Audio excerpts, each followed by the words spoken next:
Doctor Hamid الخان مشرقی جو کہ ماہر ہیں بین الاقوامی امور کے، ان سے میں بات کروں گی اور جاننے کی کوشش کروں گی کہ آخر اسرائیل نے تو چنے جو کرنا تھا سو کرنا تھا، وہ ناکام نہیں بنا سکا۔ پاکستان نے بھی دستخط کیے، امریکہ نے بھی کیے اور ایران نے بھی کیے۔ تو حامد المشرقی صاحب کیسا دیکھتے ہیں آپ؟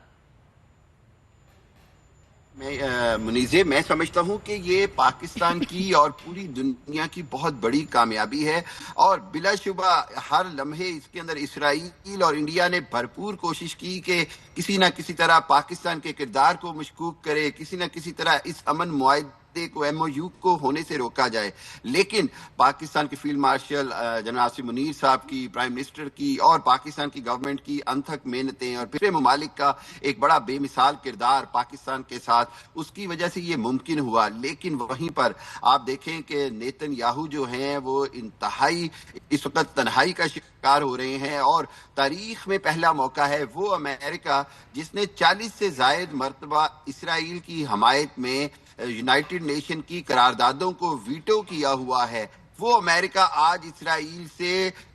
پیچھے ہٹتا نظر آ رہا ہے، اسرائیل کو اس سارے معاملے کا مورد الزام ٹھہراتا نظر آ رہا ہے، اور بلا شبہ اسرائیلی ہے جس نے صدر ٹرمپ اور امریکہ کو اس دلدل میں پھنسایا، اور اس کے بعد پوری دنیا جو ہے وہ تیسری عالمی جنگ کے دہانے پر آ گئی۔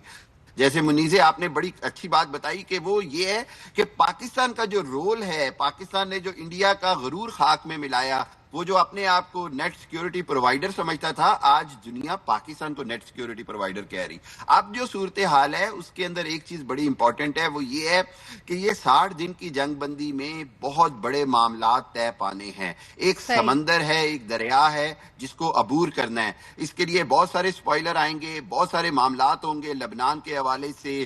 نیوکلیئر پروگرام کے حوالے سے، ایران پر پابندیوں کے حوالے سے۔ سو ابھی معاملات بڑے سینسیٹیو ہیں، پاکستان کا کردار ایک بار پھر بہت اہم ہے، لیکن پاکستان نے جو کر دیا ہے وہ دہائیوں تک، اور میں کہوں گا کہ صدیوں تک یاد رکھا جائے گا۔ اب وقت آ گیا ہے کہ دنیا نیتن یاہو کو لگام ڈالے، اور اگر نیتن یاہو نہیں بمباری سے اور لبنان پر جارحیت سے باز آتے تو پھر ایران کے پاس پورا حق ہے کہ وہ اس کا جواب دے، اور امریکہ اس میں مداخلت نہ کرے، نہ ہی امریکہ اسرائیل کی اب حمایت کرے، تبھی اسرائیل کو سبق سکھایا جا سکتا ہے، ورنہ یہ پورا معاہدہ خطرے میں پڑتا نظر آ رہا ہے۔ ٹھیک ہے، لیکن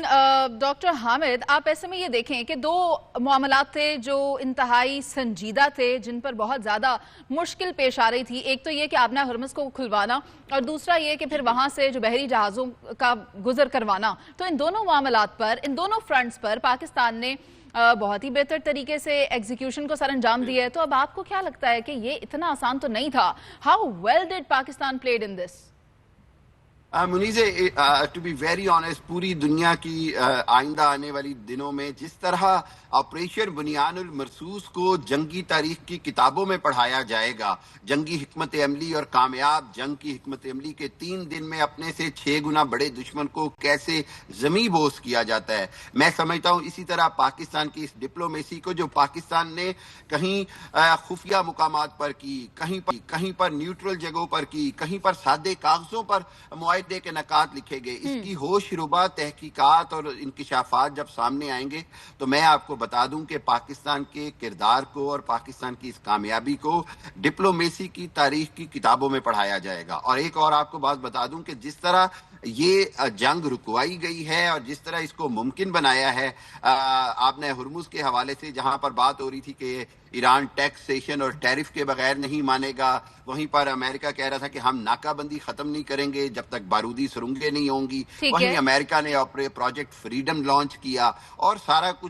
ساری چیزوں کو پاکستان نے جس انداز میں دونوں کی ریڈ لائنز کو مینیج کروایا، یہ پاکستان کا بڑا تاریخی کردار ہے۔ آج آپ نے ہرمز کھلنے پر پوری دنیا کو پاکستان کا شکر گزار ہونا چاہیے۔ ٹھیک ہے، زیادہ سے زیادہ جو نمبر آف شپس ہیں وہ بھی دیکھا گیا ہے کہ وہاں سے گزر رہے ہیں۔ ہمیں جوائن کیا بریگیڈیئر ریٹائرڈ حارث نواز صاحب نے، دفاعی تجزیہ کار ہیں۔ حارث صاحب، میں آپ سے ایک انتہائی اہم معاملے پر بات کرنا چاہ رہی ہوں۔ آپ دیکھیں، ہم سب یہ جانتے ہیں کہ سوئٹزرلینڈ میں جو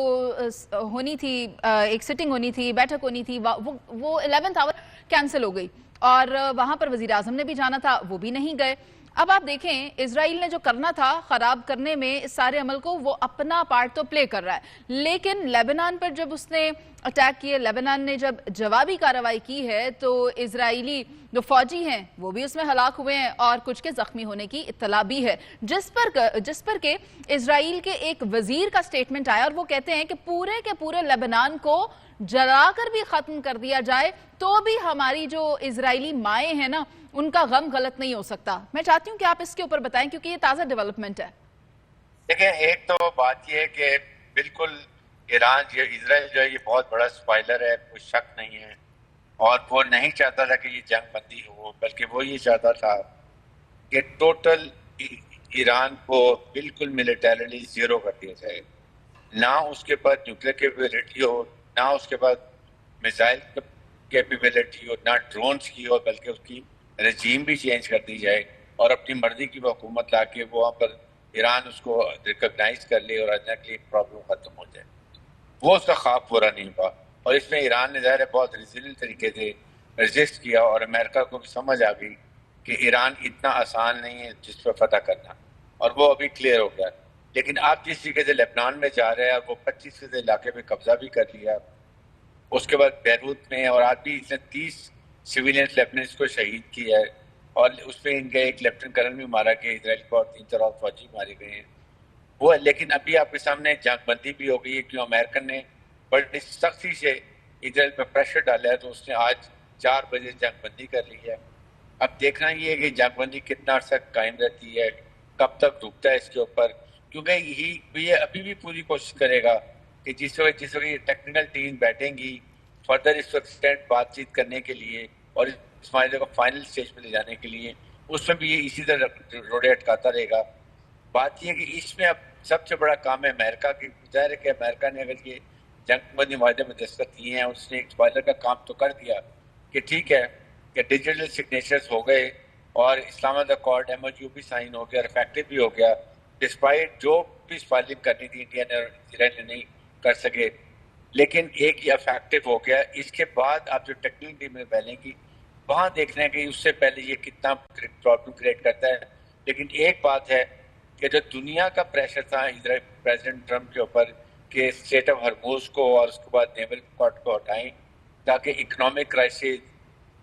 energy crisis, food security crisis جو ہو رہے تھے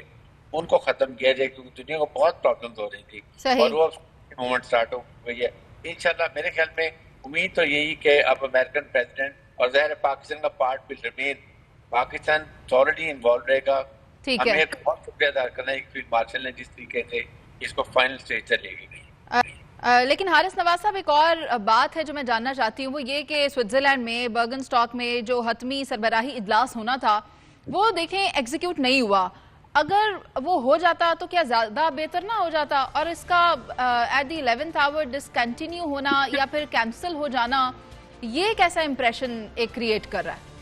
دیکھیں، اس نے بالکل کوشش اسرائیل نے یہی کی ہے، حالانکہ پوری تیاری تھی، ہمارے فورن سیکرٹری کے ہوئے تھے، prime minister was ready to go, ادھر سے ان کے